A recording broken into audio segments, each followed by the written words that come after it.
What's up, my fellow music people? Welcome back to Music Theory Logic. My name's Andrew, and today's going to be another music theory breakdown.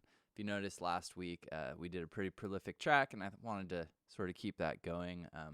Feel free to leave a comment if you have any songs that you're loving that you'd like me to do a breakdown like this for. But today it's going to be none other than Eminem's, one of his first big hits, the Real Slim Shady. Let's go ahead into our Logic session. So here we are in my recreation of the Real Slim Shady. If you haven't seen one of these before, I'm not going to play the original audio. That's because I do not have copyright permission to play that. I encourage you always to go and listen to the original. After all, this is aimed at helping us better understand that original. So you can pause this now and go listen to the Real Slim Shady. I'm going to play my rendition of this. The sounds aren't perfect, although I try my best to get it close. So I hope you enjoy this. It's a consolidated arrangement because I don't have any vocals. I thought that would be interesting. So you're going to hear basically an 8-bar intro, 16-bar verse. In the song, it's a 32. It's like 2 verses right there. Then we're going to get the 8-bar hook, the 16 again, and then we're going to get basically the bigger hook that happens at the end of the song with the flute solo. So here we go.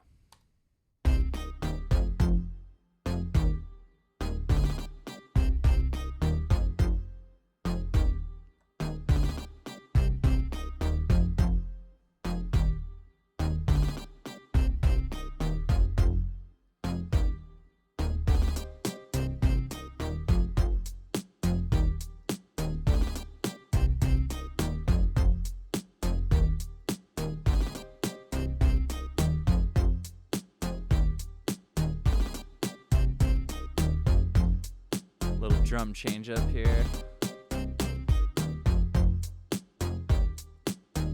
Goes along with the verse really well.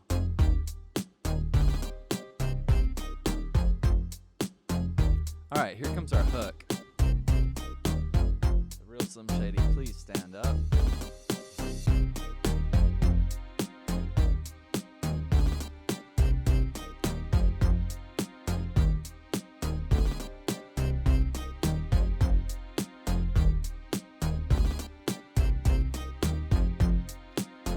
Nice. Back to verse 2, or I guess verse 3 in the song.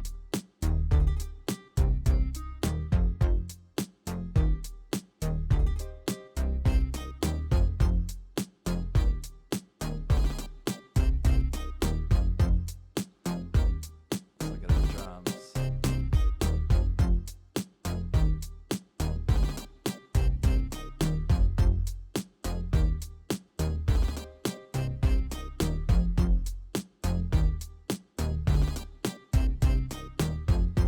All right, here's the big hook.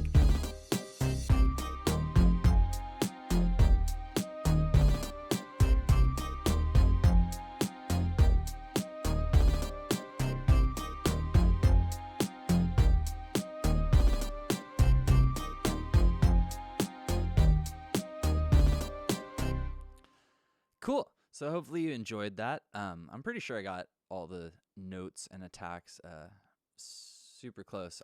I believe it's right. Hopefully it sounds correct to you, correct enough to keep listening. So this beat, the Real Slim Shady, is in the key of C minor. C minor has 3 black keys. Those black keys are E flat, A flat, and B flat. That means the entire scale, C natural minor, has these notes: C, D, E flat, F, G, A flat, B flat, and C. The chords we're using in this song are the 1 chord, basically a major 7 chord, so a C minor chord, a B flat major, although we don't really get the B flat harmony in the bass. We'll talk more about that. Then essentially an A flat major, and then a G5. So a 5th chord is literally just an interval. In rock and roll, like guitar, we'll call that a power chord, but it's literally just the 1 and the 5 from that chord, so G and D. Cool, let's listen to the scale and then those chords.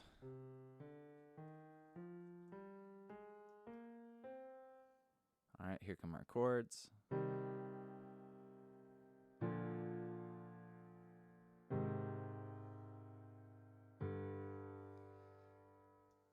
Cool. So that's basically the harmony that's happening. but I'll show you the actual voicings that I'm using. So on a music theory note, a scale is defined by the notes in a scale, and chords, diatonic chords, that's a fancy way of saying chords that come from a scale, have those notes in them. But a chord voicing refers to like where we have the notes. So C minor has C, C, E flat, and G, but that doesn't mean I necessarily have to have the C on the bottom. Another thing that's happening in this song is we're getting suspended harmonies, and what that means is some of the notes from the former chord hold over when the new chord comes. That creates like a slightly more complicated or complex harmony. Really cool color, and because these are chords from the scale, it'll always work. So let's go through the song. Let's start with the bass line. So the bass line starts out with basically a C minor arpeggio. That's C, E flat, up to F. So this note is not in our chord, but it is in our scale. So we're going like 1, 3, 4, and then 4 back to 3, 3 back to 2, and then back to 1. So we're staying within basically these 3 notes in the bass line. Let's solo that out and look at the bass.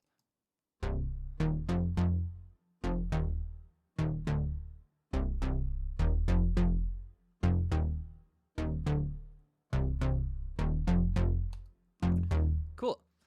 Really interesting bass line, a lot different than sort of modern hip hop stuff that relies on like the pitched kick drum 808 sound. This really has like an analog feel to it, and I am using something like the CS80. No, I'm using the Cali Fire preset from Arturia for that bass. Then for the lead, I wrote it in a lute.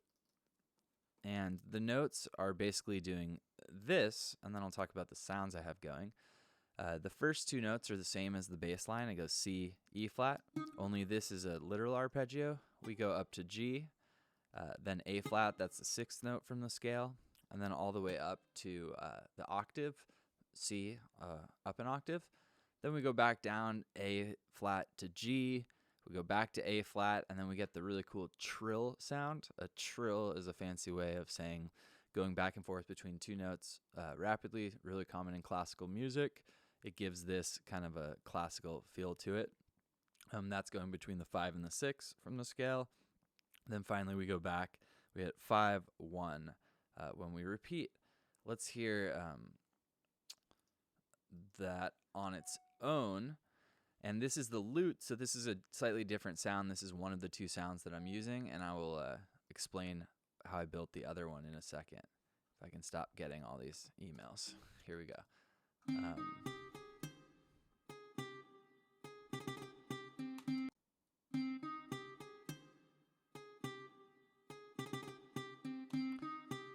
Cool. So that's literally a default Logic instrument. That's a lute. Then what I did was sort of sample the original song to create an instrument. So this is kind of a cool technique. Once you figure out the note that's being played in the song, I could chop that audio. And basically what I did was I chopped this first note like that. I then brought it in to our sampler instrument. You can see my building a sampler instrument tutorial. If you'd like, just go ahead and check out, I think it was like an earlier video I did on the channel. But basically what you do is you drag any audio into this, and then you define what pitch on the MIDI piano roll is that sample, and then you can write notes with it. You want to make sure you save those. These sampler instruments save in a slightly different spot than the project file, so you have to also save those. But what that does is that basically allows me to essentially play or create a stem from the song without using a stem from the song. I had to EQ out the low end because in that note we got the bass too. But this instrument on its own sounds like this.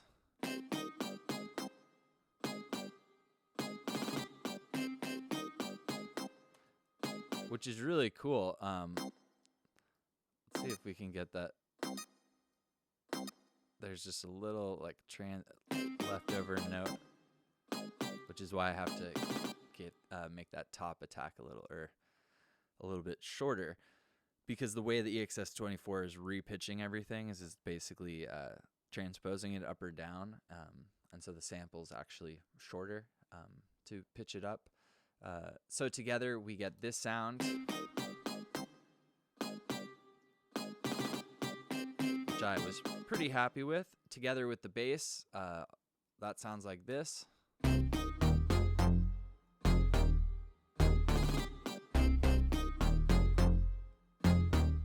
Cool. Only other thing to talk about in the intro is the drums. The drums start out really just with our kick pattern.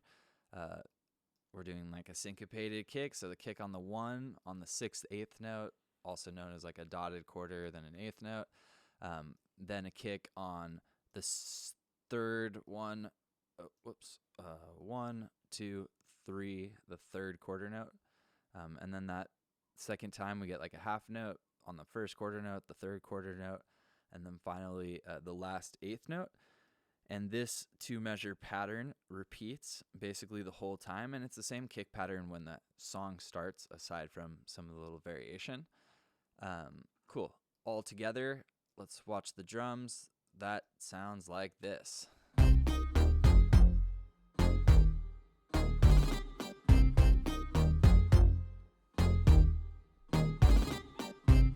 Nice. Legendary dog Gracie wants to come into the studio. So let's look at the drums in the next section, and I'm going to explain this. Take a listen.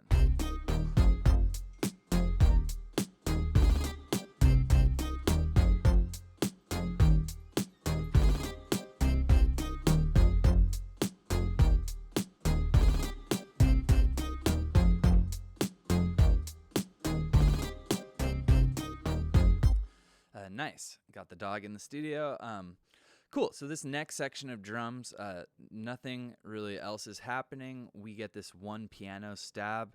It's doing a C minor chord. This is an inversion, so notice G is on the bottom instead of C. Dr. Dre, in a lot of his productions, uses that second inversion chord voicing.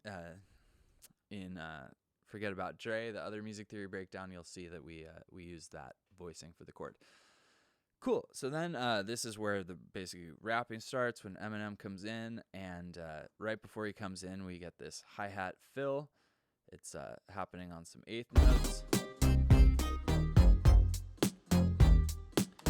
Then we basically have the same kick stuff happening.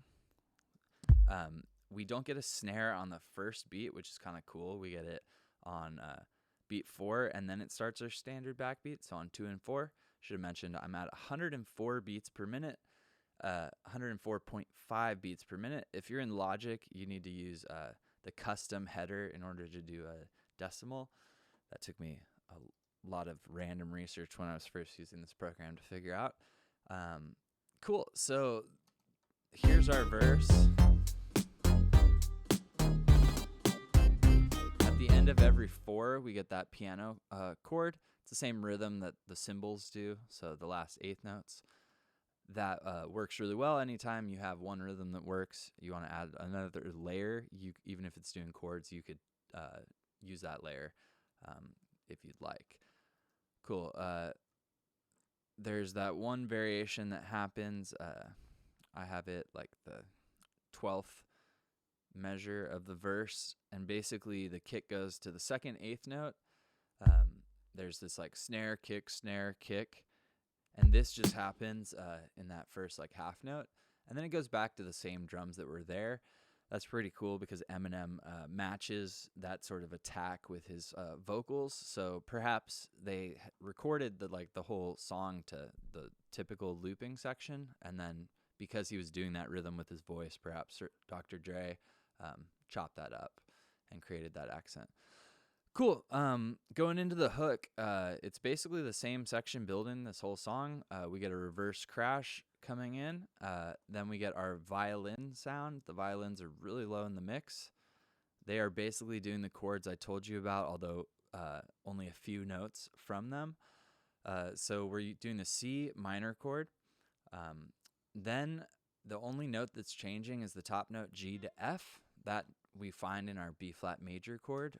This would be the suspension I was sort of talking about. Then we go to C and E flat. That has the same notes from our 1 chord, but it also, we would find those notes in an A flat if we were to add this this note down here, right? So I defined that as an A flat because I feel like that harmony works, or it sounds like all the instruments together are giving us that kind of harmony. Then we're going to our G5, the same one I showed you. So the root note is basically, or the low note that these chords are voiced over is C for the first 3 half notes, the first 1.5 measures, and then we get that G chord. We'll watch the violins while we hear this section.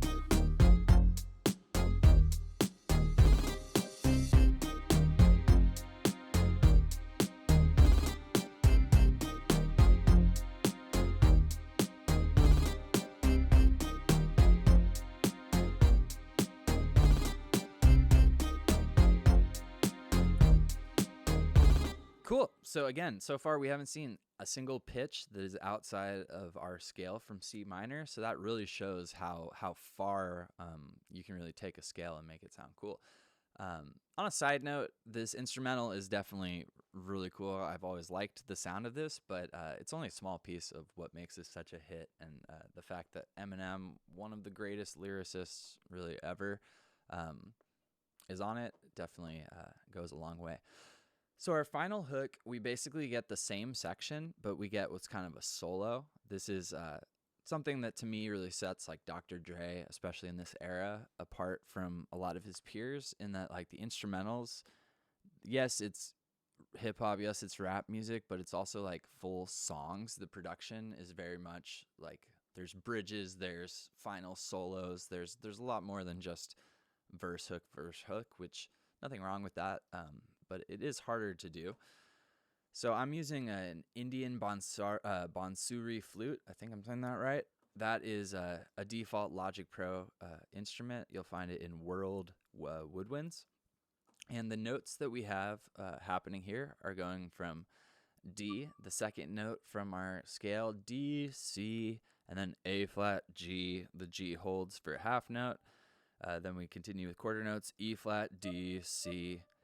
That looks and sounds like this.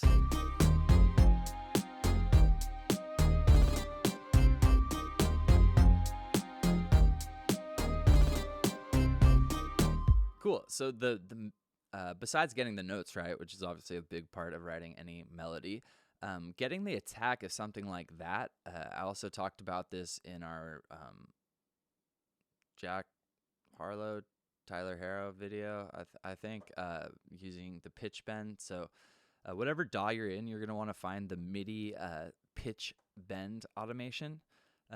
If you're in Ableton, I believe you can just sort of move the pitch knob on whatever synth you're using, and the automation line will show up. Or in Logic Pro, you can hit this menu to bring up the secondary line of MIDI automation, and then scroll down to pitch bend. Here we are, and like I said in the other video, I could literally just like hold the command that'll allow me to draw this line, and I can randomly go throughout it, which I kind of did. Now, down here, I've heard this note kind of pitching down, so I did that, and I left it down there. What's kind of interesting is this -6 doesn't really mean anything. It's a ratio relative to the instrument pitch bend, which this is an EXS 24, and it looks like the pitch bend has 2 semitones. So if I were to increase that, -6 would actually mean more, because again, it's a ratio of that window or that range.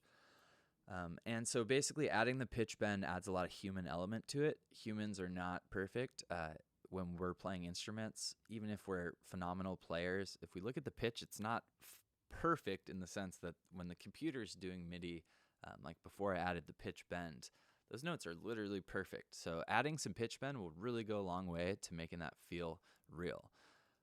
Cool. I'm going to play this one more time. I'll just play the second half of the instrumental. Hopefully you found this helpful. I'll send us away after, but here we go. This is the Real Slim Shady.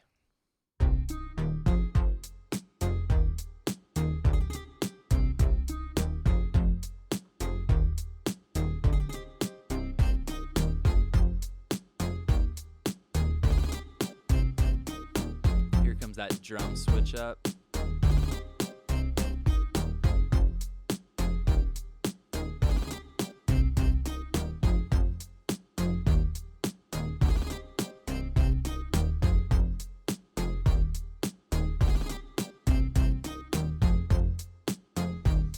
And our hook.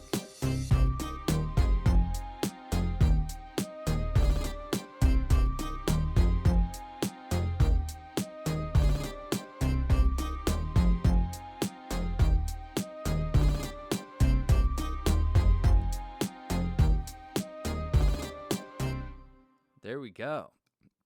Cool. So hopefully you found that helpful. Music theory is really an awesome tool for anyone that likes to make music or even is a fan of music. It helps us better understand what we're listening to and helps us to sort of approach it from a different way, and we can sort of understand music at a deeper level. And hopefully you found that helpful. If you're like me, you're a huge fan of that instrumental. It was fun for me to recreate. If you have any other song ideas for stuff I should do music theory breakdowns for, shoot me an email or leave it in the comments. I'd love to get some suggestions. Some weeks it's harder for me to figure out what to break down than others. If you found this helpful, you'd help me out a lot by subscribing to the channel and hitting the bell for notifications so you can find out when I make a new video. Until next time, keep making music, have fun, and I'll see you guys in the future. Cheers.